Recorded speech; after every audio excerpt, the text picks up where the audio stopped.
Hola a todos, Bueno, muy buenos días. Gracias por conectarse a los seminarios del Centro de Investigación Biomédica de Oriente del IMSS.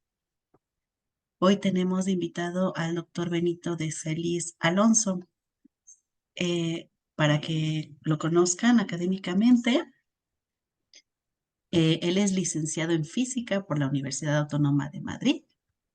Obtuvo su doctorado en física médica por la Universidad de Nottingham en el Reino Unido en el 2004 y posteriormente hizo dos estancias postdoctorales, uno en el King's College de Londres, en el Reino Unido, y otra en la Universidad de Erlangen, en Alemania, entre el año 2004 y 2010. En ellas se realizaron estudios de neurociencias, concretamente de los efectos de la anestesia en el cerebro y la plasticidad cortical tras un trauma. Actualmente es profesor de tiempo completo de la Benemérita Universidad Autónoma de Puebla, específicamente de la Facultad de Ciencias Físico-Matemáticas, donde imparte, entre otras asignaturas, como protección radiológica, física de la radiación, estadística, física médica, electromagnetismo y tomografía. Él es miembro del Sistema Nacional de Investigadores nivel 2, es miembro del Padrón de Investigadores de la UAP y tiene perfil PROMEP. Cuenta con más de 40 publicaciones en revistas indexadas internacionales, así como más de 80 ponencias en congresos internacionales. Es revisor de más de 10 revistas científicas en el campo de neurociencias y la física. Y actualmente coordina el grupo de física médica de la Facultad de Ciencias Físico-Matemáticas de la UAP. Y bueno, Benito, muchísimas gracias por aceptar la invitación y es un gusto tenerte aquí en los seminarios del CIBION. Adelante, te dejo el micrófono. igualmente, Patricia, muchas gracias por la invitación y por tenerme el día de hoy. Bueno, entonces el título de la charla que les voy a dar es la que han publicitado ya, ¿no? Física médica, su importancia en el área de la salud y los proyectos de investigación que tenemos en el cuerpo académico de física médica que yo más o menos coordino, ¿no? Entonces, física médica, espero que sea un tema que más o menos está ligado de alguna forma con los trabajos de investigación y los trabajos que hacen ustedes en su centro. Eh, ¿Qué es la física médica? Es la primera pregunta. Yo cuando estoy en la facultad a veces me dicen, pues no eres ni físico ni eres médico, o sea, no saben realmente dónde ubicarnos, ¿no?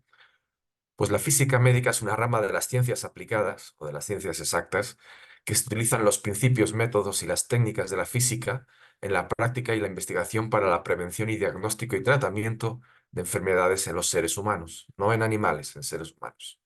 ¿Ok? Entonces, básicamente, aplicar el conocimiento científico para solucionar problemas de diagnóstico y tratamiento de enfermedades en humanos. Y ahí tienen imágenes, pues con rayos X, con radioterapia, un tomógrafo, unas imágenes de tomografía o de resonancia. Todos son aplicaciones de la física médica. Cuando hablamos de física médica hay que tener en cuenta dos cosas. Por un lado está la investigación, y la verdad es que la física médica, la parte en que la física se puede meter en investigación en temas de salud, abarca muchísimos campos, pero eso es por un lado. Y por otro lado está lo que se llama la física médica clínica, y esta es muy distinta, esta es la que se da puramente en un hospital, en una clínica. Y ahí sí hay una interacción directa con médicos, con enfermeros, con técnicos radiólogos, con todo, y ahí tiene un papel físico muy importante. ¿Cuáles son las principales cosas que haríamos en esta clínica o en esta física médica clínica? Pues el principal trabajo históricamente y sobre todo aquí en México ha sido la radioterapia, la teleterapia y las braquiterapias, las dosimetrías, ¿ok? Cuando una persona tiene un cáncer y se le va a hacer un tratamiento de radioterapia o braquiterapia, pues el médico te dice la cantidad de unidades de radiación que va a recibir y es el físico el que tiene que planearlo con las imágenes, haciendo sus cálculos de dosis, etcétera, etcétera, ¿no? Entonces es un trabajo bastante importante. Tienen que ir ahí haciendo una buena mancuerna con el médico. Dentro del hospital también está toda la parte de protección radiológica de los pacientes y de los POEs, que es el personal ocupacionalmente expuesto a la radiación, ¿no? Generalmente en el mundo clínico, pues los médicos y los técnicos saben interpretar los resultados, pero lo que es el funcionamiento de los equipos y la protección suya o de sus pacientes, pues ahí flojean un poquito. Y ahí es parte del trabajo del físico médico, pues explicarles cómo funcionar y cómo trabajar con esos aparatos de una forma segura. Por eso mismo también, pues nos odian, ¿para qué lo vamos a negar, no? También los físicos médicos trabajan en cosas como medicina nuclear, con aparatos como el PET, el SPECT. Tienen que trabajar también en mancuerna con las radiofarmacias, donde se producen los productos que se van a inyectar a las personas. En medicina diagnóstica también, vigilando mucho la seguridad, los rayos X, la mamografía, el TAC, etcétera.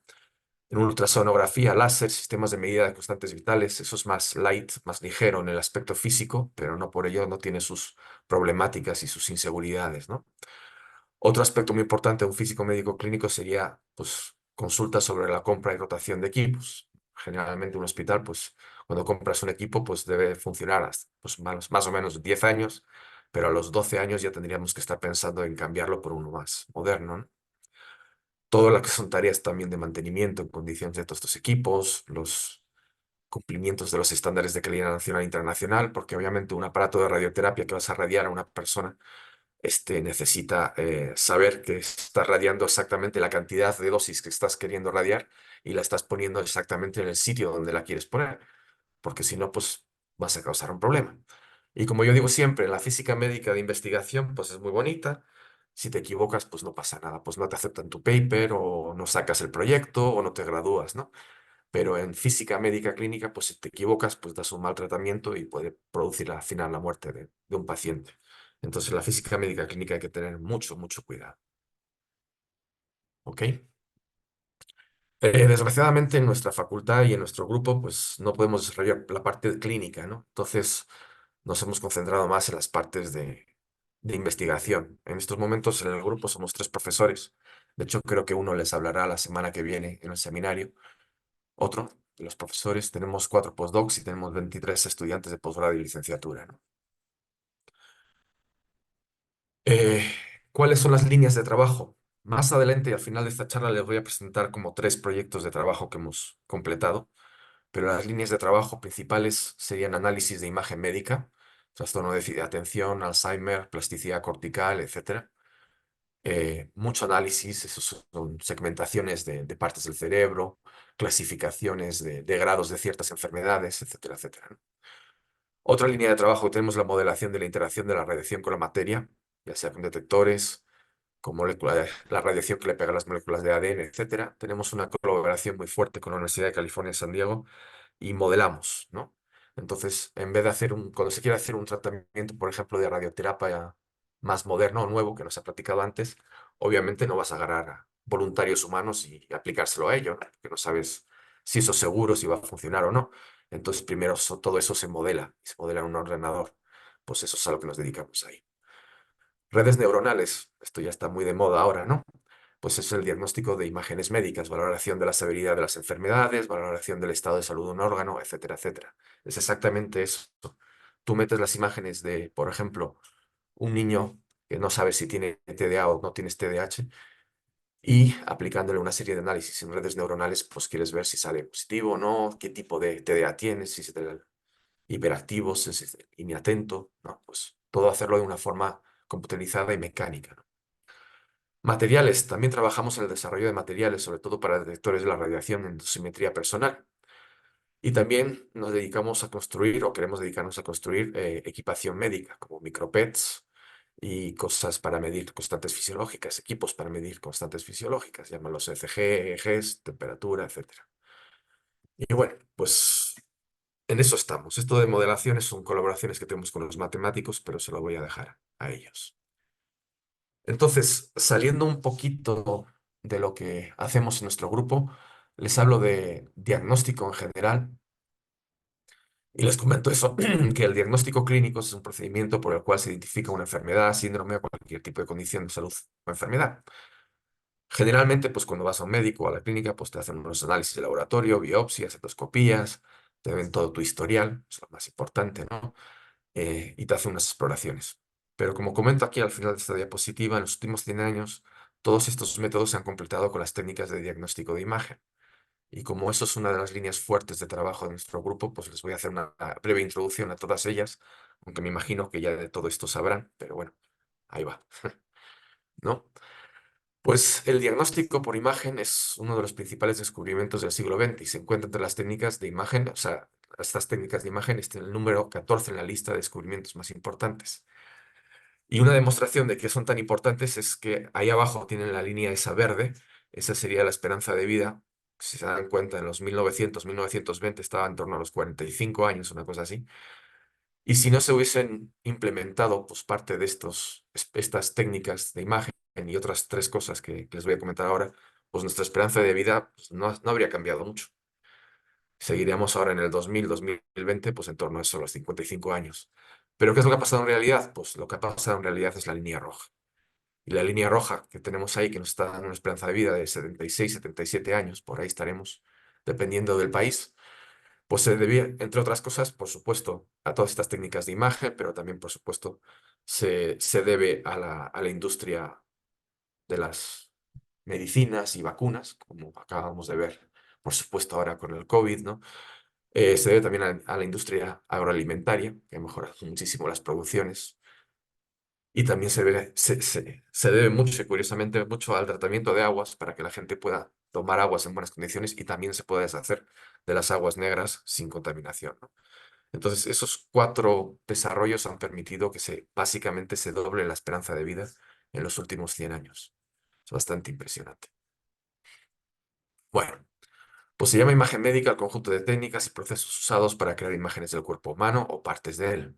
Esto con propósitos clínicos o de investigación. Y ahí tenemos imágenes de resonancia, otra de rayos X, la de en medio a la derecha es medicina nuclear y la de la derecha es ultrasonidos. Antes que nada, quiero hablar del concepto de radiación y del concepto de ionización. Como explico a mis alumnos de licenciatura, la radiación es una propiedad, se puede entender como una propiedad de la materia, ¿no?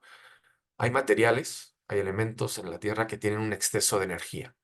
Y como tienen un exceso de energía, pues la emiten. ¿Y cómo la emiten? Pues en forma de energía, rayos X, rayos gamma, o en forma de partículas, partículas alfa, betas, etcétera, etcétera, ¿no? Tienen mucha energía y sencillamente se quieren deshacer de ella y la emiten. Bueno, esa energía que emiten a veces puede interaccionar con los elementos contra los que está chocando. Y ahí se produce lo que se llama esta ionización. Y esa ionización es básicamente, pues, arrancar electrones de los átomos, romper enlaces que tienen en los átomos, todo eso son ionizaciones. Y ahí es donde viene el problema con la radiación ionizante. Entonces, la radiación emitida por un elemento radioactivo que puede producir una ionización. Y el principal problema que tiene esa radiación ionizante es que te puede producir una rotura de las moléculas de agua, del H2O, la radiólisis del agua, la famosa radiólisis del agua.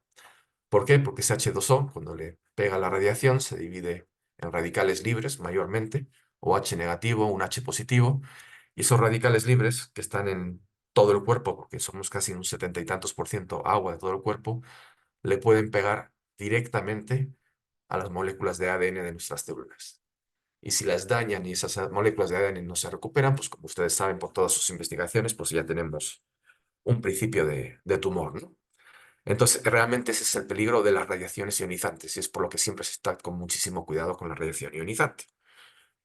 Quiero comentar pues, que en general tampoco hay que preocuparse, o sea, nadie va a sobrevivir a esta vida, todos nos vamos a morir, pero que también recibimos radiación ionizante de forma normal. Entonces, esta gráfica, por cierto, utiliza unas unidades millisieverts, no voy a entrar en eso, pero te explica cómo de forma natural, el lado izquierdo de la gráfica, pues se va a recibir de una forma natural como unos 3 milisieverts de radiación al año. O sea, es inevitable recibir radiación. Ahí os habla de la radiación interna, pues en todo lo que comemos, por ejemplo, todo lo que nos alimentamos. Los plátanos son una fuente de potasio muy buena y el potasio es un isótopo que emite radiación. Entonces, si tienes del potasio malo, pues el plátano, pues podemos tomar bastante radiación sin querer. Terrestre, emitida desde la Tierra por distintos elementos, uranio, lo que sea que haya adentro. Radiación cósmica, que es la que viene del espacio, por las galaxias, las estrellas que vienen de fuera, el mismo Sol emite radiación que es ionizante. Entonces, aunque nos protege mucho la atmósfera, pues también nos da radiación. Y aquí ahora que estamos en el estado de Puebla, a 2200 metros, nos da de hecho mucho más que si estuviésemos en el puerto de Veracruz, por ejemplo, ¿no? Radón. Afortunadamente en Puebla no tenemos ese problema. El gas radón es un gas que se produce por ¿cómo se dice? Cuando los distintos elementos radiactivos van variando, se van cambiando, van perdiendo su energía y demás se van transformando en otros. Es un decaimiento radiactivo, se llama. Y una parte de ese decaimiento es el radón. Y el radón es un gas que es radiactivo, pero que es menos denso que el suelo. Entonces fluye hacia la superficie. Y si están ustedes, si tienen ustedes un sótano o una sala baja en algún edificio, y se puede llenar de radón. El problema es que ese radón, pues lo respiras, se acumula en tus pulmones y te puede producir a lo largo tiempo, pues un cáncer, ¿no? Afortunadamente en la zona de Puebla no hay uranio de donde deriva este radón, pero en otras zonas del país, pues es más problemático. Tengo entendido que hacia el norte del país puede ser más problemático. Y bueno, a la derecha, pues traen cantidades de radiación que se debe a otros tipos de fuentes, ¿no? De tomografías, de medicina nuclear, etcétera, etcétera. Pero estas no son obligatorias realmente. Y ese pequeño porción que te sale de 0,1 de otras fuentes humanas, pues ahí hay que agradecer accidentes como Chernobyl, como Fukushima y todas las pruebas y ensayos de bombas nucleares que han hecho nuestros amigos americanos, rusos, chinos, ingleses, indios y alguno más que se me olvida. ¿Ok? Entonces, ya les he explicado lo que es la radiación ionizante, ya hemos visto que es mala, sí, hemos visto que igual nos va a dar, pero también hay que tener en cuenta que la vamos a utilizar para diagnósticos y tratamientos médicos. Entonces, esta es la contrapartida buena. Y esto ya está súper estudiado. Entonces, sí, la radiación ionizante es mala, pero lo que te va a permitir es hacer tus diagnósticos y tus tratamientos, entonces la ganancia de utilizarla es mucho mayor que el daño que pueda producir utilizarla. Entonces, dicho eso, voy a empezar a hablarles básicamente de los sistemas de diagnóstico básicos que hay con imagen clínica. Obviamente el más bajo es el aparato de rayos X, como ven ahí, pues tienen un aparato que emite unos rayos X, atraviesa una persona y detrás antes había una placa fotográfica, ahora hay chasis o detectores que te toman la imagen pues, con vistas de las manos, ¿no? Son imágenes estáticas en 2 dimensiones y se utiliza radiación ionizante lo bastante fuerte como para atravesar el cuerpo. La idea es que los rayos X, por efecto fotoeléctrico, van a ser absorbidos mucho más en los huesos que en los tejidos blandos que hay alrededor. Y por eso estamos creando básicamente una imagen en negativo de lo que tenemos dentro del cuerpo, ¿no? Los rayos X son súper baratos, son bastante baratos y son bastante rápidos y, y bueno, llevan con nosotros desde más de 120 años. Entonces, pues son muy prácticos. Esa es la que tengo ahí abajo, es la primera imagen con rayos X, es la mujer de Röntgen, el descubridor de los rayos X, que por cierto les puso ese nombre porque no sabía lo que eran, así que se quedó con rayos X. Ok, ¿qué aplicaciones tenemos con los rayos X? Pues tenemos las imágenes anatómicas que hemos visto siempre, una fractura o lo que sea, pero también podemos obtener imágenes con contraste, ¿no? Un contraste es una sustancia que se introduce en el cuerpo y se usa para incrementar el contraste entre los tejidos del cuerpo y las imágenes. Estas sustancias generalmente absorben más radiación que el tejido normal. En el aparato digestivo se suele utilizar el sulfato de bario, que es administrado vía oral o vía recto. Entonces, aquí, por ejemplo, en la imagen de en medio, a esta persona lo que se le hace generalmente cuando se hace este estudio de sulfato de bario es para ver la integridad del intestino grueso o del intestino delgado, ¿no? Entonces, se toma una imagen primero del paciente antes de tomar el sulfato de bario y se toma una imagen después de que se lo ha tomado. Es una papilla blanca sin mucho sabor como una media hora más tarde, ¿no? Cuando ya se supone que ha pasado. Como no tiene calorías ni nada, pues pasa rápido por el estómago, por el intestino y se va acumulando en el recto, ¿no? Y entonces aquí tendrían una imagen donde se vería dónde se acumula. Si ven que hay zonas como ahí, por ejemplo, o ahí, que no hay sulfato de bario, pues son todas zonas de mucha obstrucción. Y esta parte final del recto, como pueden ver, pues no hay sulfato de bario, que puede ser porque no haya llegado, o porque hay una obstrucción bastante contundente. En la imagen de la izquierda tenemos una imagen pues, de los uretres que salen de los riñones. Entonces, se puede ver aquí más o menos la forma de los dos riñones, cómo producen la orina, cómo baja por uretre, y se puede ver que este que está del lado derecho, más o menos funciona. Aquí por la zona de la cadera se pierde un poquito, pero más o menos funciona, y de hecho la vejiga está llena de orina. Pero en cambio el de la izquierda claramente está echando orina, pero está bloqueado. Entonces ahí tenemos unas bonitas piedras que tienen que estar haciendo un daño horrible, ¿no? Pero con esto, pues con los contrastes, pues podemos ver estos problemas. Angiografías, otras aplicaciones de los rayos X, como los hemos dicho antes, Pues la angiografía, como es en griego, ¿no? Angios, pues son las venas o arterias, y grafía, pues son imágenes. Pues exactamente eso. Se utiliza generalmente el yodo como un agente de contraste y se obtiene una imagen antes de inyectar a la gente y otra después. Y de hecho, si ven esta imagen de aquí abajo, esas son las arterias y venas del cerebro. Y no se ve el cerebro porque se tomó la imagen antes y luego se restó del cerebro la imagen después cuando ya habíamos inyectado. Entonces, como lo que hemos inyectado absorbe mucha radiación, por eso se ve en negro, ¿no? Entonces, por eso no ven el cerebro, pero eso son las arterias y la vascularidad de un cerebro entero. Aquí tienen un riñón que está así, así. Aquí tienen un riñón a la derecha que está ya fastidiado, con toda la sangre o todos los líquidos saliendo por fuera de los vasos sanguíneos, con lo cual estamos fastidiados. Aquí tenemos en la derecha la parte superior de un corazón y aquí tenemos nuestros bloqueos en las distintas arterias que están saliendo. ¿Ok? Entonces, angios, como les digo, imágenes de las arterias y de las venas. La mamografía, pues, ¿qué les voy a decir? Es el estándar de oro para la evaluación de cáncer mamográfico, sí, de cáncer de mama. Generalmente se tiene que utilizar en combinación con los ultrasonidos, porque los principios físicos de las dos técnicas son distintos.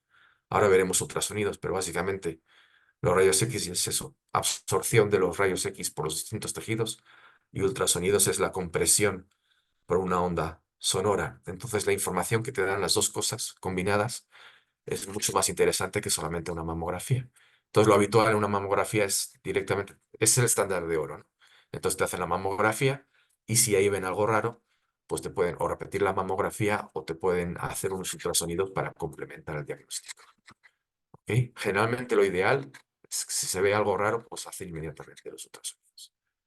Obviamente la radiación debe ser reducida para no inducir un cáncer en el futuro y ya los físicos hemos estado, ingenieros, hemos estado trabajando en eso para que consigamos que no, efectivamente que no sea mucha la radiación que se da a estos tejidos, que además son más sensibles, son más radiosensitivos que otros.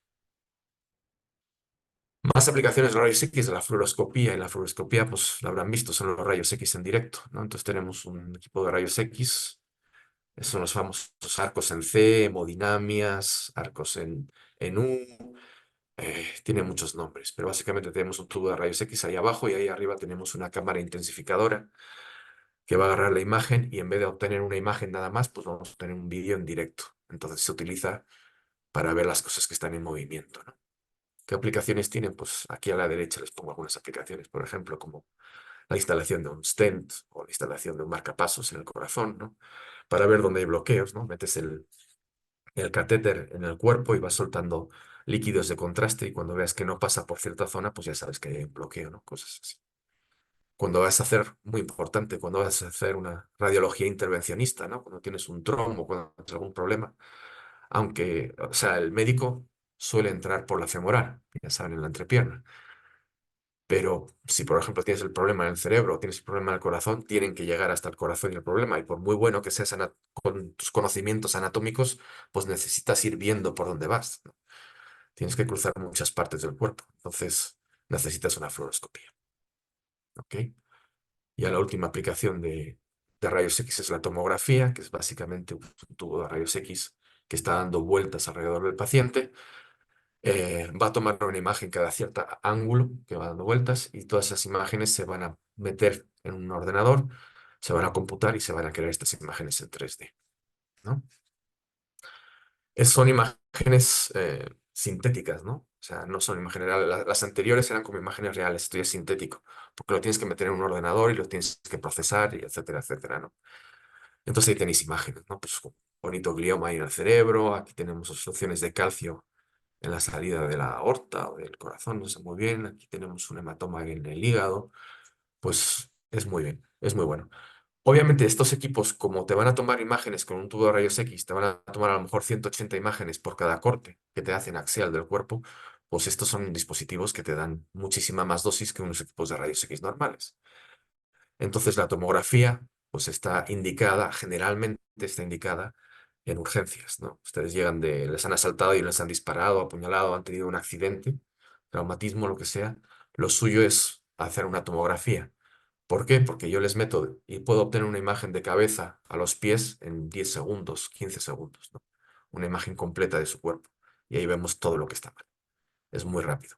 Pero claro, es mucha radiación, entonces tampoco compensa estar todo el día pues, radiando a la gente, ¿no? Vale, eso eran sobre los rayos X. Ahora hablando un poquito sobre medicina nuclear, pues es una técnica muy interesante. No sé si ustedes en alguno de sus experimentos utilizan técnicas de medicina nuclear. Ojalá tuviesen algún micropet, algún equipo así para poder hacer sus investigaciones en unos pobres animalitos. Pero bueno, lo divertido de la medicina nuclear, digo lo divertido, pero lo que impacta a la gente que no la conoce es que estamos inyectando o introduciendo en el cuerpo un producto radiactivo. ¿Ok? Estamos inyectando ese producto radiactivo y luego lo estamos midiendo por fuera. Y lo interesante o lo bonito o lo súper aplicado a la medicina nuclear es que no nos da unas imágenes preciosas, ¿no? Del cuerpo como te puedan dar los rayos X o la resonancia, no. Lo que te da es una idea del funcionamiento del órgano, no de la anatomía. Entonces, por eso es súper importante la medicina nuclear, sobre todo para problemas de cáncer y para problemas de corazón. Y hay tres técnicas básicas, la gamografía, el SPECT y el PET. La gamografía, pues inyectamos un producto radiactivo, aquí tiene un diagrama del sistema, ¿no? Básicamente se emite la radiación, los rayos gamma, y los vamos detectando de mil formas distintas. A la derecha, pues tienen ustedes la típica imagen, se llama un escáner de huesos, que se obtiene con gamografía. Generalmente, si ustedes tienen un tumor, pues lo suyo sería que les hiciesen, o sea, les diagnostican con cáncer, ¿no? Pues lo suyo es hacerse una gamografía o un PET al inicio y otro al final, después del tratamiento. El del inicio es para ver si el cáncer tiene metástasis, ¿no?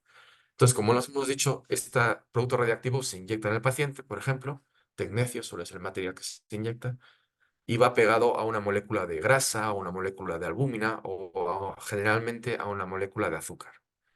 Y como está pegado a una molécula de azúcar, los tejidos que están creciendo desaforadamente y sin control, le hace un cáncer, son los que más azúcar y energía van a necesitar. Entonces absorben esa producción, absorben ese azúcar y ese producto radiactivo entonces se emite. Y entonces van a ver lo que ven aquí en la imagen, ¿no? Pues ven que en la mejilla de esta persona hay una acumulación de puntos negros. Eso quiere decir que ahí está el tumor, ahí está el problema.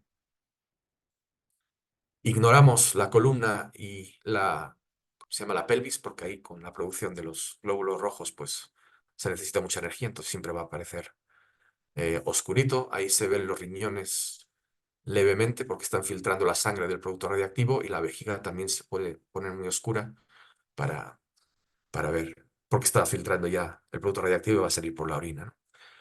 Como les digo, se hace antes. ¿Por qué? Pues porque con esto yo ya sé que solamente esta persona tiene el tumor ahí. No hay metástasis, no hay ningún punto negro en otras partes del cuerpo. Si hubiese puntos negros en otras partes del cuerpo, ya me preocuparía, ¿no? Y por el mismo motivo, después del tratamiento se te hace otra de estas y ahí ves que ya han desaparecido todos los puntitos negros, ¿no? Entonces ya sabes que estás libre de cáncer. Si ves que todavía hay otros puntos por ahí, pues sabes que todavía no libraste. Bueno, otra técnica de la medicina nuclear es el SPECT, que es exactamente igual que la cámara gamma, solamente que ahora en vez de una tenemos dos o tres incluso.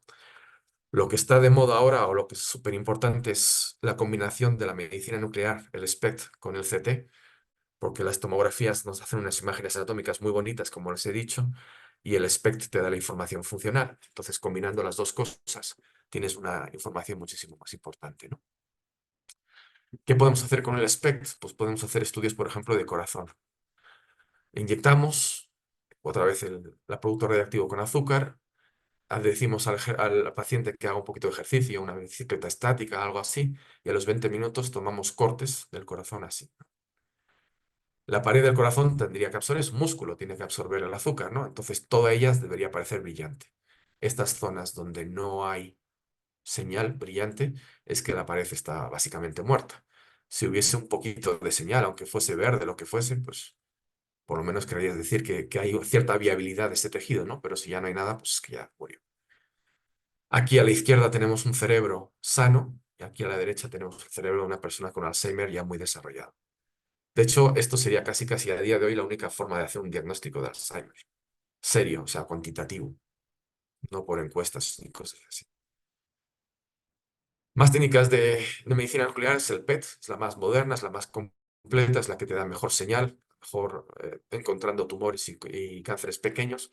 Funciona con toda una serie de detectores alrededor del cuerpo. No voy a entrar en más detalles, pero también sirve para cardíaco, para problemas en el cerebro. Y esto es lo que les comentaba, ¿no? Pues aquí, aquí en medio, esta imagen es una imagen de medicina nuclear. Y como pueden ver, pues la imagen anatómica pues no vale gran cosa. Pero ven ahí un puntote negro grande y un puntote negro más chiquitito. Esos son los dos tumores que estamos trabajando. En la parte de la izquierda tendríamos la imagen de tomografía.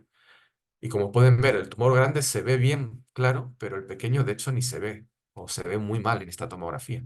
Pero tenemos una imagen muy detallada de las vértebras, de las costillas, de la pelvis, de los músculos alrededor, etcétera, etcétera. La imagen de la derecha es una combinación de las dos. Y ahí tenemos el detalle anatómico y el detalle de la medicina nuclear. Y hacia esto es hacia donde va la clínica hoy por hoy. Ultrasonidos, otras técnicas de diagnóstico, tampoco me quiero meter mucho en detalle, pero vamos, básicamente funciona como el radar o el sonar de un barco, o sea, tú emites la señal y mides los ecos, ¿no? Las aplicaciones son muy variadas, sobre todo porque es una tecnología de bajo coste y muy importante, no usa radiación ionizante, ¿ok? Estos son ondas mecánicas, ¿ok? Necesitamos un medio para que las ondas estas se retransmiten, ya no es radiación ionizante. Entonces, es absolutamente inofensivo, suelen ser muy baratos. Yo puedo comprar un aparato de ultrasonidos por 1.500 pesos, una cosa así. Obviamente va a ser muy, muy malo, pero por lo menos pues, puede comprar por 1.500 pesos, ¿no?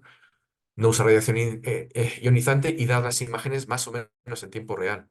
Y además es portable, entonces ustedes se pueden ir con un equipo de estos a la sierra donde no haya ni siquiera electricidad y pueden ustedes tomar las imágenes que sean necesarias. Aquí hay una imagen de un tendón de Aquiles con una ruptura, donde está la flecha está blanca. Aquí hay un bebé dentro del vientre de la mamá. Aquí tenemos las aurículas y las ventrículas de un corazón. Efecto Doppler, pues ya saben, es un efecto básico en la física, en que la frecuencia de una señal que se acerca o se aleja cambia. Entonces en ultrasonidos lo hacemos, lo ponemos en las venas y en las arterias, y según si la sangre se está acercando o se está alejando del aparato de ultrasonidos, si se está acercando, pues la pongo, por ejemplo, en rojo, por convención, y si la estoy alejando está en azul, ¿no? Entonces, generalmente cuando tienes una vena o una arteria necesitas que la sangre esté circulando en una dirección, y es lo contrario de lo que tenemos en esta imagen de aquí abajo a la derecha, que pueden ver que la arteria en lo oscurito está obstruida, ven que apenas pasa sangre roja ahí con dificultades y de hecho hay turbulencia y el efecto de la turbulencia lo vemos en estas cosas verdes, moradas de aquí y eso quiere decir que es cuando se junta pues el azul y el rojo pues tenemos estas historias, ¿no? Morados y verdes, ¿no? Eso quiere decir que hay sangre que está yendo para adelante pero hay sangre que está yendo para atrás y todos ustedes saben que si en una arteria o una vena la sangre va en la dirección equivocada pues estamos fastidiados. Y ya la última técnica de diagnóstico por imagen y de las más importantes es la de la resonancia magnética. Esta tampoco utiliza radiación ionizante, ¿ok? Entonces, solamente son campos magnéticos y ondas de radio. Entonces, es súper inofensiva. Ahora sí, es carísima. Cosas como son. Carísima comprarla y carísima mantenerla. Y tomar las imágenes y analizarlas te lleva mucho tiempo, ¿ok? Pero por lo demás, es que es súper útil y muy buena. Obtienes imágenes anatómicas como la de la izquierda, angiografías como la derecha y funcionales como la que vemos ahí en medio. Son aparatos como estos y lo bonito, lo práctico de la resonancia es que te puede tomar imágenes de la misma parte del cuerpo pero con lo que se llama distintos contrastes. Entonces es muy interesante porque puedes ver la misma forma anatómica de distinta forma, ¿no? La misma estructura anatómica de distinta forma. Igual que les había dicho que los rayos X eran para tejidos duros, los ultrasonidos son para tejidos blandos exclusivamente. La resonancia magnética vale para todo tipo de tejidos, duros, blandos e intermedios. ¿Ok? Entonces, miren, aquí tengo el mismo corte del cerebro. Es un mismo corte coronal del cerebro. Y aquí tengo una imagen con contraste de PD, que es proton density, densidad de protones, o básicamente concentración de agua. Cada tejido que tenga más agua se va a ver más brillante, y cuanto menos agua tenga, menos. Esta imagen de la derecha es con contraste T2. En estas generalmente los fluidos se ven brillantes y los otros tejidos se ven más oscuros. Se pueden distinguir fácilmente aquí la materia gris, que aquí aparece más oscura, perdón, la materia blanca que aparece más oscura de la materia gris en el córtex del cerebro. Aquí abajo tenemos una imagen T1. ¿Ok? En estas, sin embargo, pues, los líquidos aparecen oscuros. Y aquí ya tenemos una angiografía, ¿no? Venas y arterias brillantes en las venas y arterias. Y esto es lo bonito, o sea, con el mismo equipo he conseguido ver la misma parte anatómica del cuerpo, pero con distintas formas. Entonces esto me va a permitir muchísimas imágenes más interesantes. por ejemplo, se echan un cartílago como el que me eché yo el otro día, el que me acaban de operar, pues te tomo una imagen T2 para ver, por ejemplo, como esta vez mucho más los líquidos, pues puedo ver dónde el líquido sinovial se me está acumulando ahí en las estructuras. En la imagen T2, yo creo que es en las T2, las grasas se ven mejor, entonces puedo ver mejor a lo mejor ¿cómo se dicen? Los nervios, ¿no? Sí, los cruzados, ¿no? Todos los tendones por ahí. En cambio, en la T1 los líquidos no se van a ver bien y a lo mejor lo que voy a ver mejor es la estructura misma del cartílago y puedo ver dónde está dañado el cartílago en sí.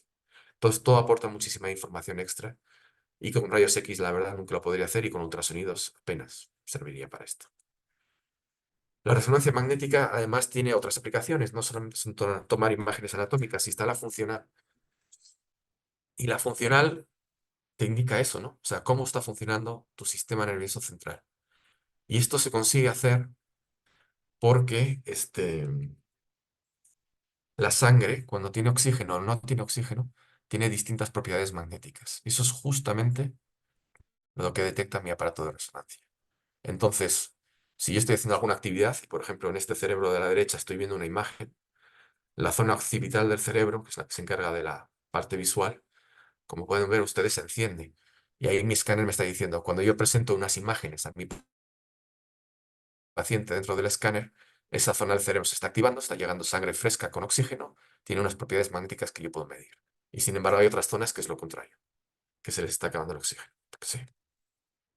Entonces, pues claro, esta técnica es maravillosa pues para saber qué zonas del cerebro están activas durante algún tipo de acción. La resonancia también usa métodos de contraste, sobre todo se han utilizado métodos basados en gadolinio. Aquí en esta imagen pues les tomo. Aquí pueden ver, por ejemplo, los tres contrastes distintos, densidad de protones T1 y T2. Pueden ver que es el mismo corte del mismo cerebro. En la densidad de protones en el 1 tienes una necrosis, una pequeña liberación de sangre ahí en el 2. Cuando lo tomas con T1, ves dos liberaciones ahí de sangre. Cuando ya utilizas el T2, pues ya de repente te empieza a ver acumulaciones de calcio, edemas. Y ya cuando metes el gadolinio a la T1, pues encima puedes ver 8 tumores, ¿no? Entonces es eso, es complementar la información que vamos a dar. Angiografía, ya hablamos de ella, pues es obtención de estas imágenes. Lo bonito y lo maravilloso de la resonancia es que efectivamente puedes obtener imágenes utilizando medios de contraste con los rayos X, pero lo bonito, lo muy bonito de la resonancia magnética es que una vez más puedes utilizar las propiedades magnéticas de la sangre, entonces no inyectas nada. Entonces tú pones aquí un corte sobre el cuello del paciente, tomas una imagen normal del cerebro. Luego, en una rodaja que tomes sobre el cuello del paciente, mandas un pulso de radio que va a noquear, que va a eliminar la señal de esa sangre. Esperas unos milisegundos, esa sangre entra al cerebro y tomas una imagen de todo el cerebro. Y restas las dos imágenes. En una imagen tenías el cerebro con la sangre y en otra imagen tienes el cerebro con la sangre noqueada. Cuando las restas, lo único que te va a quedar son las venas y las arterias, ¿no? Entonces lo haces, pero es lo bonito, ¿no? O sea, ni siquiera tienes que inyectar ya nada. Eso es perfusión. Imágenes de difusión o de tractografía. La difusión es súper importante. Te dice cómo fluye la molécula de agua, ¿no? Y entonces, si tenemos una neurona, ustedes se dan cuenta que dentro de la neurona el agua no puede fluir en la dirección que le dé la gana, ¿no? Tiene que fluir, pues básicamente en la dirección del axón. Si yo puedo medir eso, pues puedo tomar imágenes como estas de DTI, que tenemos aquí a la derecha. Estos son tractos axonales, o sea, son neuronas del cerebro conectadas unas con otras que van en cierta dirección. El color indica la dirección, ¿no? Son haces de neuronas que van de un sitio a otro. Entonces ahí podemos ver la conexión estructural dentro del cerebro, súper importante. Obviamente cuando te van a hacer una operación de cerebro para sacarte un tumor o lo que sea, pues te hacen estudios de estos, ¿no? De tractografía para ver que no cortemos ningún haz de tractos que sean importantes. Antes te han hecho uno de funcional para ver que no vamos a dañar zonas básicas del cerebro, ¿no? De el habla, la memoria, el movimiento, ¿no? Cosas así. Y bueno, con eso eh, acabo lo que es la parte de cosas de diagnóstico, ¿no? Y ahora, después de hablarle de estos sistemas de diagnóstico y lo que es la física médica, les quiero hablar un poquito de dos o tres proyectos que tenemos en nuestro cuerpo académico, quiero decir, y que utiliza pues todas estas técnicas que hemos comentado hasta ahora, ¿no? Ya para Tenemos el estudio Medco. El estudio Medco es un estudio que se utiliza, estamos haciendo en niños mexicanos con edades entre 7 y 10 años. Y estamos viendo la obesidad y cómo la obesidad está afectando a su capacidad cognitiva. Y tenemos nuestra hipótesis, es que es todo a base de las citocinas que se producen mayormente en el hígado, aunque también se producen en otras partes del cuerpo. Entonces estamos intentando ver un poquito la historia, la liga entre el sobrepeso, las citocinas y el desempeño cognitivo de los pacientes. Entonces tenemos unos 130 niños escaneados con resonancia, resonancia del cerebro, resonancia del hígado, resonancia de grasas abdominales, en piernas, en brazos, en todos lados. Tenemos medidas de citocinas, por supuesto tenemos medidas antropométricas, tenemos medidas de depresión, tenemos todas las medidas cognitivas que se nos han podido ocurrir más. Entonces tenemos un montón de todas esas cosas. Y vamos a intentar buscar ahí algún tipo de correlación, ¿no? La parte del cerebro, pues he tomado sobre todo en este caso, pues imágenes de resonancia magnética funcional. Entonces pueden haber ahí el grupo N es normal weight, el grupo obesos, y buscamos las diferencias. Las diferencias podrían estar así. Y vemos diferencias pues, en el sistema auditivo, en el sistema sensoromotor, frontales, medios, de memoria. ¿Ok? Vemos esas diferencias. Entonces ahí vamos elucubrando un poquito, o sea, basándonos en estas diferencias entre los dos grupos de niños obesos y los niños de normopesos, pues vamos viendo un poquito cómo ellos van procesando la información de una forma distinta. Pero esto es nada más a nivel cerebral, aquí ya no hay ninguna correlación con todo lo demás. Obviamente, las distintas zonas activadas, etcétera, etcétera, vamos a ver cómo están conectadas entre ellas y vamos a ver cómo estas zonas de activación se correlacionan con los otros parámetros que he comentado, ¿no? Citocinas, el índice de masa corporal, mismamente, etcétera, etcétera. Y luego ya, pues, con los neurocientíficos que participan en el grupo, pues ahí está la discusión y el ver qué efectos tienen, ¿no? ¿Qué les pongo aquí? Pues les pongo cómo todas estas redes que hemos visto que funcionan de forma distinta, cómo interaccionan. Eso se ven estos bonitos diagramas de araña, ¿no? Entonces aquí el color rojo quiere decir que los niños con normopeso tienen conexiones entre estas distintas redes y los niños de sobrepeso, los obesos, por ejemplo, tienen conexiones entre estas distintas zonas del cerebro. Y un resultado así interesante que hemos sacado de este trabajo hasta ahora es eso, que miren que aparentemente los niños con normopeso tienen muchísima más conectividad cerebral en, que los niños obesos. O sea, ha sorprendido bastante porque yo pensaría que los obesos tenían más. Pero los niños con normopeso están muchísimo más conectados y están muchísimo, no se ve en esta gráfica, pero las zonas frontales, que son las zonas lógicas del cerebro, predominan. Y en cambio los niños obesos, las zonas más límbicas, más del cerebro profundo, las zonas más sentimentales, emocionales o animales, por decirlo de alguna forma, ahí predominan también esas, ¿no? Entonces ahí pueden ver un desbalance, ahí unos mecanismos distintos, ¿no?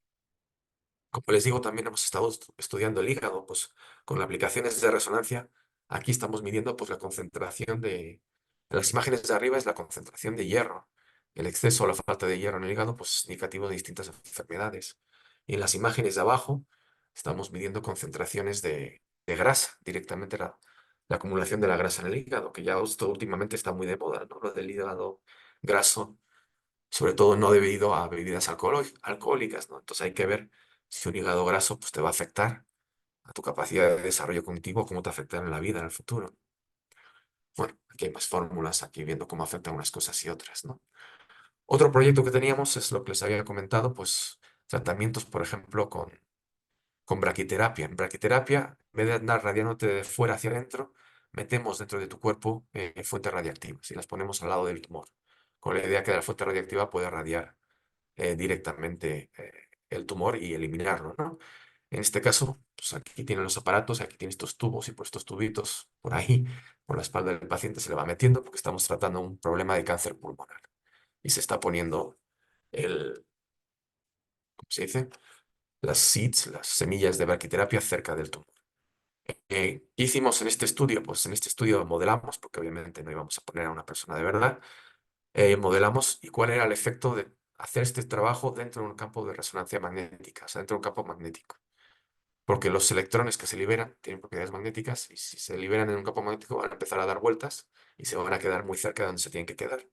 Entonces dijimos, si queremos darle al tumor con todo, pues vamos a poner un campo magnético y que toda la radiación que sale, en este caso electrones, se queda ahí centro pegando, ¿no? Entonces lo que vemos en esta gráfica de arriba vemos que los electrones sin campo magnético se van de paseo y en esta de aquí abajo vemos que quedan más confinados. Y aquí pues todos nuestros gráficos de escalas, el tumor es esto que sale aquí, y estas son las líneas de dosis donde llega la dosis. ¿Qué pasó? Pues que vimos que funcionaba bien, pero funcionaba bien solamente en sitios que están rodeados de aire. Por eso nos fuimos por el pulmón. Y solamente valdría para pulmón y a lo mejor quizás algunos tumores de próstata, porque tienen el recto detrás con aire, ¿no? Entonces podría funcionar, pero lo que es tejidos normales, si es de mama, si es de páncreas o algo así, pues no, la verdad no va a funcionar esto para nada. Pero bueno, todo modelado, todo hecho en ordenador, nada hecho en una persona. Evaluación de gliomas. Este fue un estudio muy interesante utilizando redes neuronales. Los de bajo grado son gliomas bien diferenciados, o sea, no son aplástico.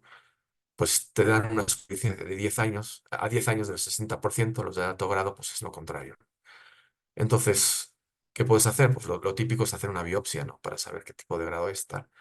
Pero nosotros lo que quisimos hacer es directamente con imágenes de resonancia magnética y utilizando redes neuronales y técnicas como la radiómica, tomar la imagen del glioma y poder clasificarlos, la parte de inteligencia artificial, ¿no? Que directamente te digan si es de alto o de bajo grado. Y eso es una de las publicaciones que tenemos, y ahí tenemos todos nuestros cálculos, ahí tenemos el modelo que construimos con 3 factores distintos, y pues eso nos dio una capacidad de predicción de gliomas en torno al 90, o sea, de clasificación de los gliomas en torno por encima del 90%, lo cual ya es clínicamente útil, ¿no? Estamos ahí por el 92-93%. Eh, es bastante útil. Esto es una publicación que ha sido bastante citada, por cierto. Radón en el agua, el radón que les decía antes, es otra publicación de protección radiológica. Pues nos fuimos a un balneario muy famoso en Puebla, que no voy a comentar, pero sus aguas termales, pues se supone que traen pues, productos del volcán y por eso son buenas y demás. Sí, entre otras cosas también traen productos radiactivos. Entonces queríamos ver si las dosis que salían de ahí, porque la gente se bebe ese agua por un lado y también se baña en ese agua, ¿no? Entonces queríamos ver primero que las dosis que toman en las aguas, si son dañinas o no, y la verdad es que están muy por abajo de lo que puede ser dañino, así que no pasa nada. Así todo yo diría abstenerse, porque ¿para qué? Y también las piscinas, entonces tenemos modelados de cómo la radiación que sale del agua de las albercas y de las piscinas de esta gente, pues afecta, ¿no? En qué cantidad hay, aquí tenemos diagramas de cómo cambia con la altura y demás, y qué cantidad de dosis es, ¿no? Pero ya vimos que era poca cosa y que tampoco era una cosa muy grave.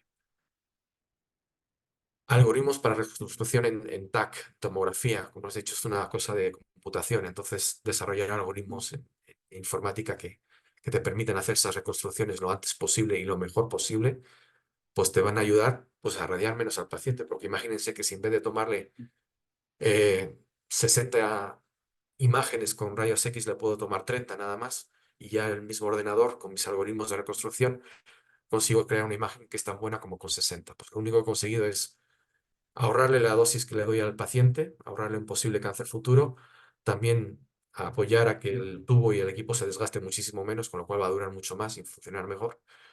Entonces, todo ganancia, ¿no? Aquí, pues, datos de un estudiante de doctorado, cómo desarrolló un algoritmo utilizando tarjetas gráficas de las que utilizan los niños para jugar ahí al Call of Duty, a todas estas historias. Pues todas esas tarjetas gráficas realmente para análisis de imagen médica son fantásticas. Entonces utilizamos el lenguaje de estas tarjetas gráficas para desarrollar estos algoritmos, ¿no? Y bueno, yo creo que ahí les voy a dejar, pues les he hablado un poquito de qué es la física médica, qué es lo que hacemos, para lo que sirven, en qué investigamos, ¿no? Se ha explicado las funciones en un hospital, se ha hecho una breve descripción de algunos de los proyectos que tenemos. O sea, obviamente tenemos bastantes más. Estamos también metidos con mamografía, con materiales, con mil historias más. Y también se ha hecho una breve descripción de los equipos, ¿no? De los equipos de diagnóstico que tenemos en un hospital y con los que tendríamos que estar trabajando y investigando. Entonces, ya sin más, les agradezco su atención y eso sería todo por mi parte hasta ahora. Muchas gracias por la charla. La verdad es que has cumplido todos tus objetivos en cuanto a plantearnos el panorama de qué hace un físico médico, o sea, todas las herramientas y técnicas que hay, y sobre todo su aplicación, ¿no? Ya haciendo incidencia en pues una población, ¿no? Sobre todo en la mexicana. Pues muchas felicidades por todo el trabajazo, porque realmente requiere mucho esfuerzo conjuntar las dos áreas. Yo, Tenemos tiempo. No, dime, sí, adelante. no, no, digo, pues, estaba mirando su página web y viendo en qué estaban trabajando, vi cosas de mamografía y cosas así que podría ser interesante. Entiendo que la semana que viene mi colega Eduardo va a dar una charla con ustedes. Ok. Eh, Creo que la semana que viene voy a estar más móvil, entonces la Ujú. idea sería poder acercarnos, de hecho, para ver lo que hacen en persona y estaría muy interesante ver Sí, de sus acuerdo, proyectos. súper invitado, sí, claro que sí. Sí, sí, el Sí, centro sí, tiene sí. varias líneas de investigación y hay un grupo específico de cáncer de mama, entonces posiblemente Además, sí, ¿no? sí, sí, tenga como una aplicación directa. Pues sí, Ujú. tenemos tiempo para preguntas. ¿Alguien tiene alguna? Puedo reconocer la que alzan la mano en el chat. Bueno, si no, mientras empiezo a preguntar. Ah, Ahí me llamó ok. muchísimo la atención este estudio del sobrepeso y en los estudios con, pues, todas estas redes, ¿no? Pues de conectividad. O sea, en realidad, o sea, Mm, lo que están viendo es que hay mayor conectividad en los que son normopeso y mayor conectividad en las zonas límbicas, en los que son de sobrepeso. ¿Sí me quedó claro, más o menos? exactamente, sí, una cosa así. Aquí se ve mal y tampoco tengo los datos exactos, ¿no? Pero sí, o sea, hay un componente emocional muy fuerte en los niños que tienen sobrepeso ya, muy emocional. Y, y sí, mientras que los niños con normopeso recurren mucho más a, podríamos decir, a lo mejor a pensamientos lógicos, los niños con sobrepeso, es que es engañoso, ¿no? Porque esta gráfica parece que los de normopeso tienen muchísima, como se dice, conectividad y los de obesos poca, ¿no? Yo digo que los obesos están dispersos, o sea, tienen muchísima conectividad por todos lados, pero no es muy fuerte, no es muy consistente, por decirlo de una forma. Mientras que los niños de normopeso tienen menos conectividad, pero mucho más fuerte, mucho más establecida en ciertas direcciones. Entonces yo veo que los obesos les llega ahí un sabor o una sensación de comida o el hambre o lo que sea y empiezan a traer información de todos lados. O sea, es un poquito un descontrol, ¿no? O sea, desde recuerdos a sentimientos, a sensaciones, a todo.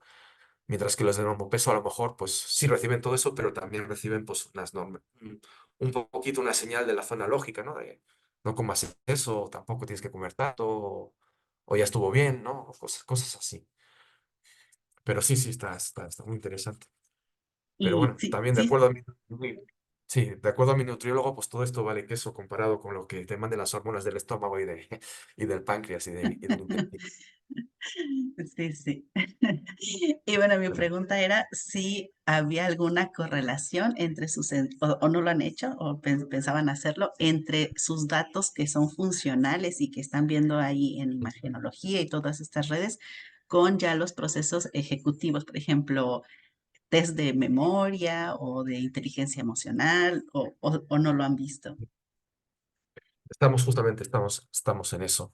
Em, Con la leptina, pues se sabe que hay una relación directa, ¿no? Pero bueno, eso no es nada nuevo. Pero, por ejemplo, una de estas cosas, estas redes que sacamos en las imágenes cerebrales, son redes que tienen una función, ¿no? Entonces, por ejemplo, esto la V2, pues es una zona visual 2, ¿no? La frontal, pues es una zona frontal, se dedica más o menos a la lógica, ¿no? La sensomotora, pues eso, ¿no? Pues sensación y mandar las señales motoras. Pero lo divertido, o bueno, lo emocionante es que agarramos el grupo de normopeso y sacamos la red ejecutiva, ¿no? La que toma las decisiones. Y cuando buscamos esa misma red en los obesos no la encontramos directamente. Entonces esa red ejecutiva no existe en los obesos, por lo menos no existe en nuestra muestra, que es una muestra bastante grande. Entonces eso ya de por sí pues es un indicativo de un funcionamiento drásticamente distinto. O sea, es interesante. Sí, sí, la verdad es que sí, tiene mucho como futuro por ahí. Bueno, Sí, eh, no, ¿preguntas? ¿Alguien? Sí, de la doctora Ruby Romo. Muchas gracias por su presentación. Me gustaría saber si hay algún estudio sobre la relación de sobrepeso, obesidad e inflamación en las redes de conexión en adultos. sí, sí las hay. Hay unas cuantas. Eh, y se concentran ya bastante en dos o tres redes, ¿no? Mayormente. Los resultados es que son muy específicos, ¿no? O sea, puedo hablar de unos resultados y de otros, pero sí, ya hay muchísimos estudios. Lo que no hay estudios es en niños, y mucho menos en niños mexicanos. ¿Sí? Pero sí hay estudios y se centra, por ejemplo, mucho en esta DMN, la Default Mode Network. Esa red es una red muy interesante, ¿no? Porque es como se dedica a la función de cuando no estás haciendo nada, cuando estás ausente, ¿no? Esa zona del cerebro es como que se activa por todo, pero es un poquito también la que te da o la que se va cuando estás consciente, ¿no? Es como que se va apagando y se enciende, es como una red negativa, como algo así, ¿no? Y entonces en esa han encontrado muchas variaciones con respecto al índice de masa corporal, por ejemplo, ¿no? ¿Cómo afecta? El problema es que, claro, somos sistemas biológicos, todos somos distintos. Y chinga, a veces unos te dicen, no, pues con los obesos de repente hay muchísima más activación en esta red o en estas zonas del cerebro y otros te dicen lo contrario. La verdad es que hay muchísima variabilidad y por eso se necesitan hacer unos buenos metaanálisis. Pero los últimos metaanálisis que salen es que efectivamente esta red, por ejemplo, se ve muy afectada por la obesidad. ¿Qué implica eso? Eso ya es otra historia, porque ni siquiera saben para qué vale esta red concretamente, ¿no? Saben, por ejemplo, que un paciente que está en estado vegetativo, esa red, por ejemplo, está inactiva, curiosamente. Y nada, pues ahí vamos. Muy bien, gracias. ¿Más preguntas?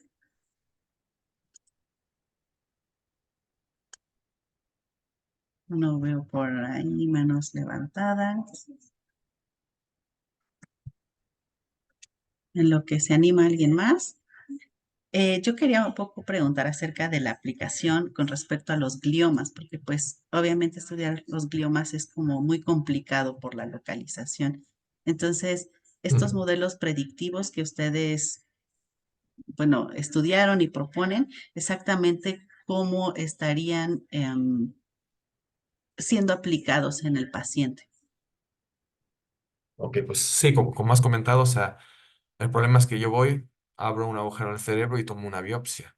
Y ahí mismo se ve en esta imagen de este glioma, por ejemplo, se puede ver que es muy heterogéneo, ¿no? Entonces yo puedo tomar una biopsia, que es una operación complicada, es una cosa dolorosa, es fastidiada, tomo una muestra de la parte, a lo mejor, yo que sé, superior aquí del glioma y luego voy a esta otra zona y tiene unas propiedades totalmente distintas. Es que tengo que andar tomando una buena cantidad de muestras para cubrir todo el cuerpo, ¿no? Todo el glioma, perdón, quiero decir, para hacer una buena evaluación. Entonces, la biopsia, que es el estándar de hora, pues es complicado.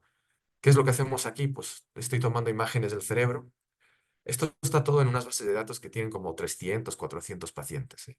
Y hay 200 de ellos de alto grado y 200 de bajo grado. Y de hecho es una competición internacional, lo hacen en plan concurso. Y ahí todos los años pues invitan a la gente y el que gane pues se ganó el premio. No dan dinero ni nada, solo te ganas un premio. Entonces lo que hicimos nosotros es con esa base de datos es tomar una imagen T1 y una imagen T2, de las que les comenté en la presentación, nada más, ¿no? Segmentamos, o sea, separamos el tejido este del resto del cerebro y ya trabajamos directamente con la imagen. Y esa la metemos y la analizamos con unas técnicas que se llaman de radiómica. La radiómica te agarra las imágenes y te busca propiedades que para ti a simple vista no es mucho, no las vas a ver, pero ellos lo analizan con muchísimo más cuidado en un ordenador. Entonces, por ejemplo, te dice si cambia mucho, por ejemplo, la escala de grises cuando te vas moviendo en una cierta dirección, si hay un cambio abrupto, si hay ciertos valores de grises muy comunes que se repiten mucho, cómo es la variancia, cómo es la covariancia, entonces te saca un montón de propiedades. Y entonces con esas propiedades yo agarré, bueno, a nuestro grupo agarramos pues, los 200 tumores de un tipo y los 200 de otros, comparamos esas propiedades y con las que nos daban que había una diferencia estadística, o sea, que salían con valores distintos, con ellos montamos este modelo y al final se queda con eso, ¿no? Entonces, 13,69 multiplicado por esto, que es la textura más homogénea, o sea, qué tan tosco es el tejido, menos 0,410 por ese otro, que es la variabilidad del tamaño de las zonas entre imágenes. O sea, estas tres Fs son tres parámetros de radiómica, ¿no? Y los obtienes de las imágenes de resonancia. Todo se obtiene por computación. Se meten en un algoritmo y te sacan ese valor. Entonces, multiplicamos esos tres factores, le restamos esto y se saca un valor de Y. Si el valor de Y está cerca de 1, quiere decir que es de alto grado. Si está cerca de -1, quiere decir que es ¿cómo se dice? De bajo grado, al contrario, ¿no? Sencillamente funciona así. Y entonces eso es lo bonito. De hecho, cuando vas a un congreso de resonancia, ya me lo dijeron en el 2019, antes de la pandemia, cuando fuimos al gran congreso de resonancia, llegan ahí los de las empresas, Siemens, Philips y todos estos, y te dicen, a ver, queremos que el paciente se meta en el escáner de resonancia y ya está. El aparato de resonancia toma las imágenes y el aparato de resonancia te da el diagnóstico y te puede dar hasta el tratamiento ya. O sea, ya no queremos nada más. Queremos que sea meter al paciente y sacar ya el informe. Eso es hacia dónde vamos. Y esto es parte de eso. O sea, Pues sí, muchas felicidades, sí tiene bastante incidencia. no, sí, Eh, esto. la doctora Paulina Cortés, adelante. Hola, buenos días, gracias por su charla. Gracias. Tengo una pregunta, es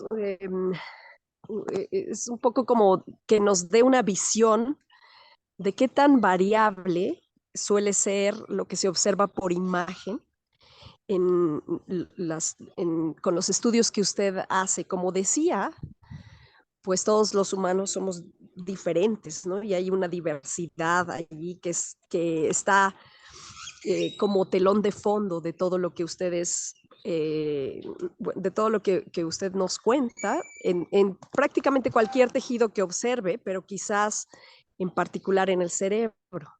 Y un poco quisiera su comentario sobre qué se sabe en el campo, de cuáles son las variables o las categorías que más inciden en en manifestarse como grupos separados que se puedan detectar por estas técnicas. Es, por ejemplo, un gradiente que se establece con la edad, es definitivamente la salud versus los estados patológicos, son cosas relacionadas a la actividad que es funcional que está haciendo el cerebro. O sea, lo pregunto un poco desde alguien que no estudia las neurociencias, ¿no? Pero como para tener esta visión más general desde alguien que observa estas imágenes este, por oficio y por interés como usted. Gracias, espero que se haya entendido más o menos lo que estoy preguntando. Creo que sí, espero que sí. Este, si vemos todas las otras técnicas de imágenes que les he estado presentando, rayos X, medicina nuclear, ultrasonidos y demás, y resonancia magnética anatómica o estas angiografías, todo esto es reproducible, queriendo decir que yo les tomo estas imágenes un día y se la tomo 3 días después y van a ser básicamente iguales. No va a haber cambios. ¿Ok? Entonces todo eso es bastante reproducible y te da bastante seguridad, ¿no? O sea, que el diagnóstico que hayas hecho está bien. Cuando nos metemos ya en los asuntos de funcional, ahí eso sí ya es mucho más complicado, porque ahí ya estoy midiendo sistemas dinámicos, o sea, ya el mismo sistema hemodinámico, ¿no? De la sangre de tu cuerpo cambia. Y el problema que tenemos aquí es, y lo que se critica mucho a estas técnicas, y con razón también, es que estás intentando describir cómo funciona un carro, básicamente diciéndote dónde está quemando el combustible, pero no estás especificando nada más de cómo funciona todo, ¿no? O sea, no sabes realmente, no estás hablando de cómo funciona la batería, el carburador o lo que sea, ¿no? Entonces, estos estudios son muy variables y de hecho no hay una fórmula matemática, un próximo premio Nobel si alguien lo consigue, una fórmula matemática para que te describa cómo va a ser de intensa esta señal que te saque en la resonancia. Entonces va a depender de muchísimas cosas. Por eso, por ejemplo, en nuestro estudio, pues todos los niños tienen que tener entre 7 y 9 años, 7 y 10 años. ¿Por qué? Pues porque no queremos que haya un factor hormonal, ¿no? Que hayan alcanzado a lo mejor la adolescencia. También hemos obligado que todos son niños, son chicos, no son niñas, por lo mismo. todos llegaron a hacerse sus estudios en la mañana en las mismas horas, entre las 8 y las 10 de la mañana, para que el sueño, el cansancio no les afecte. Todos llegaron en ayunas, porque también puede afectar. Prohibido totalmente tomar Coca-Colas o cafés o lo que sea, porque la cafeína, lo que alimentes, lo que te comes, todo puede afectar. Por desgracia, en estas cosas funcionales, todo afecta. Entonces son súper sensibles, ¿no? Porque en el momento que tú tienes algún síntoma o alguna enfermedad, enseguida se va a ver. Pero también hay mucho ruido. La verdad es que hay muchísimo ruido. Y en el caso de estos chavos, es claramente la adiposidad que tienen en el abdomen. O sea, esos datos no están presentados aquí, pero ya se lo digo yo, la adiposidad, la cantidad de grasa que tiene en el abdomen, dentro o fuera de los órganos, ectópica o no, sí afecta enormemente los resultados de estas imágenes funcionales. Eso lo digo así de claro. Pero en general, de verdad, todas las imágenes funcionales son muy variables. Y un día metes al mismo paciente, le haces el mismo experimento en días distintos y saca resultados distintos. No te voy a decir drásticamente distintos, pero sí distintos. Gracias, es muy interesante la perspectiva y también lo que podría querer decir sobre las maneras de incidir sobre el sistema, ¿no? Más Ujú, allá claro. incluso de solo la adiposidad y de lo que puede querer decir esto funcionalmente. Muchas gracias. Ujú, ujú. Ok, perfecto, gracias. Gracias. Tenemos un comentario de la doctora Dalia Ramírez. Excelente charla, doctor de Celis. El Ujú, laboratorio de citómica del cáncer infantil del CIBIOR y la red de citometría de flujo del IMSS están a sus órdenes. ok. A ver si les puedo visitar el viernes que viene. Sí, sí, estaría muy bien, muy Ujú, productivo. Eh, ujú, muchas gracias. ¿Alguna otra pregunta? ¿Comentario?